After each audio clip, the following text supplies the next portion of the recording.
a exaltação da loucura, o clamor na angústia, o ministério da reconciliação. Olá, seja bem-vindo ao estudo das Escrituras. Eu sou a Solange Lima e hoje vamos estudar estes textos que estão aparecendo aí na tela para você, começando pelo livro da sabedoria, Provérbios. Uma exaltação à loucura? Como isso é possível? Veja esse texto de Salomão. O longânimo é grande em entendimento, mas o de ânimo precipitado exalta a loucura. Ou seja, se você é longânimo, sabe, tem um pavio longo, você é sábio, usa sua inteligência, o seu entendimento dado por Deus e sabe que isso mantém o seu coração guardado em paz. Mas se você é precipitado, é exaltado, então você exalta a loucura. Você dá vazão à falta de entendimento e vai se perdendo completamente. É um caminho de ladeira abaixo. A resposta branda desvia o furor, mas a resposta dura suscita a ira. Isto é aplicável quando você está em uma conversa que todo mundo quer ter razão, em um diálogo que ambos querem ter razão, e alguém te dá uma palavra dura, você se ira e quer devolver de uma forma que você saia por cima. Mas o texto bíblico diz que a resposta branda desvia o furor. Sabe aquela pessoa que está esperando que você dê o troco, que você rebata para ela dar uma cartada ainda maior, e aí você mantenha calma e dá uma resposta branda? Experimenta. Ela fica completamente quebrada sem que você diga uma só palavra ofensiva. Você ganha na sabedoria e no amor. A língua perversa abate o espírito, mas as palavras de sabedoria espalham conhecimento. E então Salomão saca da manga uma dica de beleza. Como ser belo? Como será que a Bíblia ensina a ser belo? A resposta, o coração. Um coração alegre embeleza todo o rosto. O coração alegre embeleza o rosto, mas pela tristeza do coração o espírito se abate. Beleza está associada à alegria do coração. E de onde vem a alegria do coração? Do Senhor. A alegria do Senhor é a nossa força.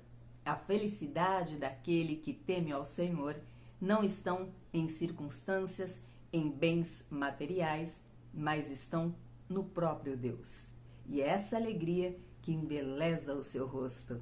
E Salomão diz que todos os dias do aflito são maus para ele. É como se todo dia ele vivesse em angústia. Porém, o coração daquele que tem a sabedoria, daquele que conhece a Deus, para ele, todos os dias são um banquete.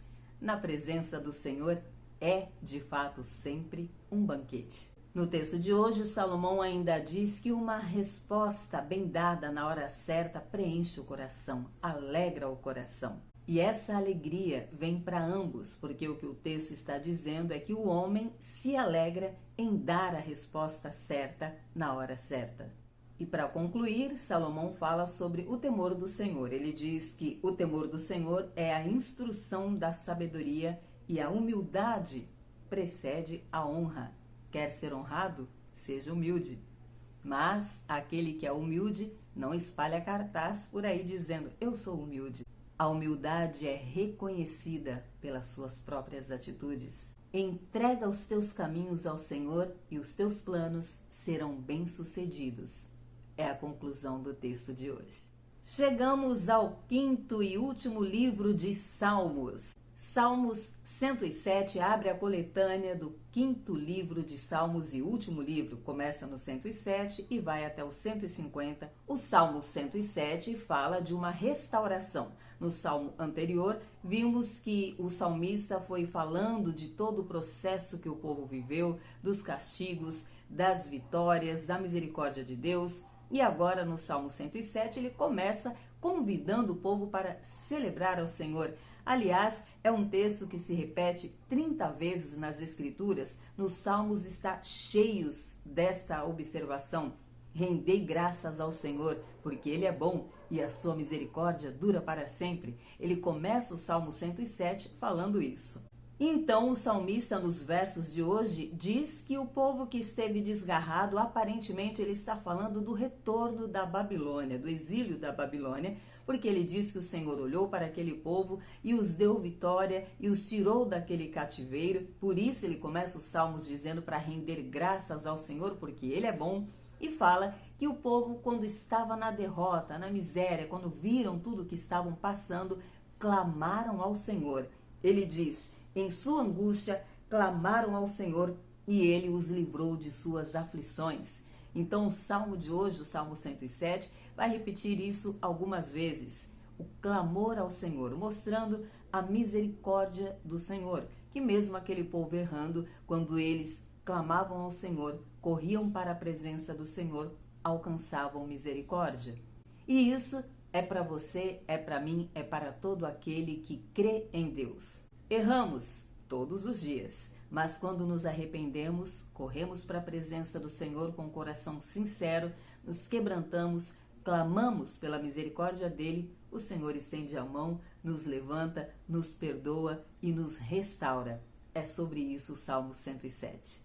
Você sabia que você tem um ministério? Você tem. Ministério da Reconciliação, segunda carta do apóstolo Paulo aos Coríntios. No texto de ontem, o apóstolo Paulo falou sobre o corpo mortal, o corpo que perece, o corpo que tem cansaço, que tem exaustão, mas que o que valia para ele era a alma que se renova e a esperança de ter tudo na eternidade, de que as coisas aqui não valem de nada, tudo vai perecer. Então, o objetivo dele, a busca dele, principal foco de Paulo, era viver a vida de Cristo. E no texto de hoje, Paulo continua falando agora com um pouco mais de detalhes sobre este corpo, que ele está chamando de tenda. Fala sobre o corpo mortal e que vamos carregar este corpo, vivemos dentro deste corpo, mas que tudo que temos é do Senhor. Inclusive, o nosso corpo está a serviço do Senhor. Paulo diz que ele está sempre confiante nas promessas de Deus e sabe que todos,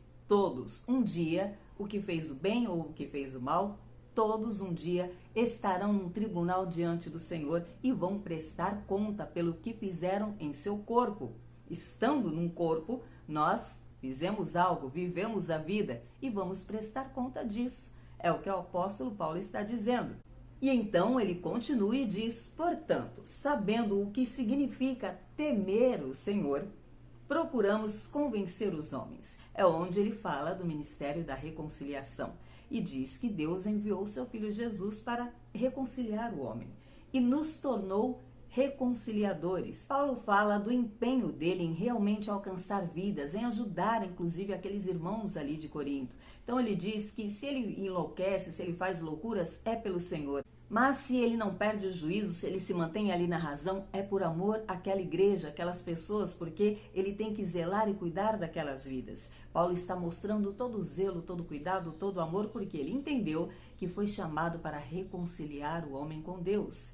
E não apenas o apóstolo Paulo, cada um de nós que cremos em Jesus, que entregamos nossa vida ao Senhor, somos automaticamente um reconciliador.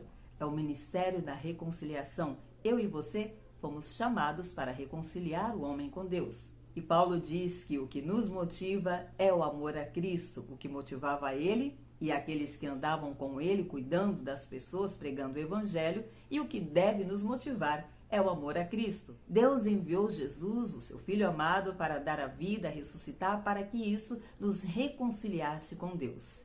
E a partir daí, cada um de nós continuamos o trabalho de reconciliação. E é por isso que quando cremos em Jesus e começamos a andar nos caminhos do Senhor Jesus, nós nos tornamos novas criaturas. Eis que as coisas velhas se passaram, ficou para trás, tudo se fez novo. E todas essas coisas procedem de Deus, que nos reconciliou com Ele por intermédio de Cristo e nos confiou o ministério da reconciliação. Então, bora trabalhar, bora reconciliar o mundo com o Senhor?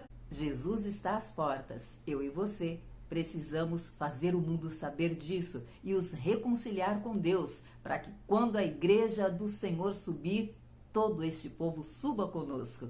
Vamos ganhar mais irmãos, vamos aumentar a família, Vamos trabalhar para o reino do Senhor. E amanhã, se Deus disser que sim, eu te espero aqui para continuarmos a estudar as Escrituras. Até amanhã.